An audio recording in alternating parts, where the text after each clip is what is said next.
Premier ministre Ariel Henry félicité mardi 9 mai 2023, pays qui fait partie État membre de l'Union européenne pour engagement envers le pays d'Haïti dans l'occasion de la célébration Journée Europe.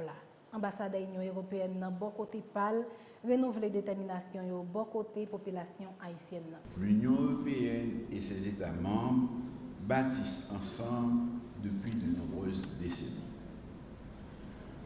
Ce partenariat naît des valeurs et principes fondamentaux que nous avons en commun. Je veux citer notamment l'appropriation des stratégies de développement, la participation à la vie économique, politique et sociale de toutes les couches de la société, du secteur privé et de la société civile. Le rôle central du dialogue et le respect des engagements mutuels. Au fil du temps, l'Union européenne est devenue un acteur majeur de la scène internationale.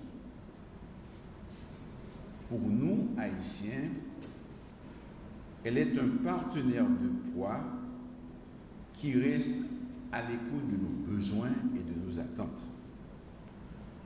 Je veux, au nom du gouvernement et du peuple haïtien, exprimer notre appréciation pour le soutien apporté à notre pays.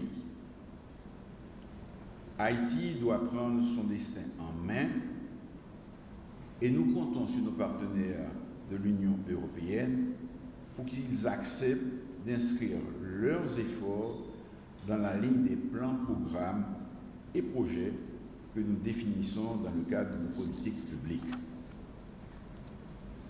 Nous souhaitons que l'Union européenne comprenne cette démarche et continue à nous prêter une écoute attentive. Je ne saurais terminer mon propos sans lancer un appel de solidarité aux pays frères de l'Union européenne qui est toujours à l'écoute du peuple haïtien. La relation de l'Union européenne avec Haïti, elle est forte, elle est de long terme, elle est réversible. Donc, ne cogitons pas de scénario de retirer, de retraite, ça n'existe pas, ce n'est pas dans nos têtes. Ceci étant, la situation du pays rend l'engagement difficile, complexe. Certains parlent parfois de manque d'intérêt ou manque d'attention. Je trouve que le problème n'est pas là.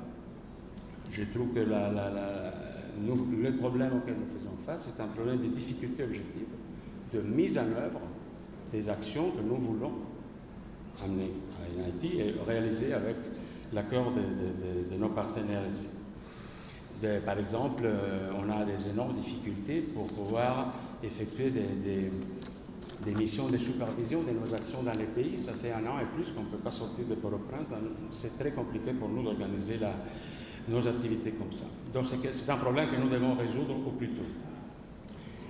Ceci étant, même en confirmant notre engagement absolu avec Haïti, qui, comme je dis, c'est irréversible,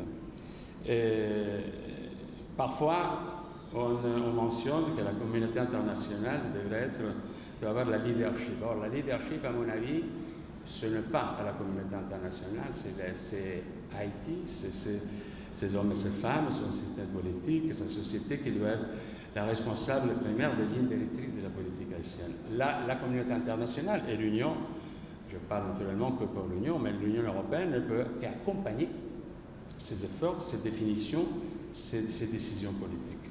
Et on pourra les accompagner surtout dans les domaines dans lesquels nous avons de la valeur ajoutée, des instruments, des manières de le faire.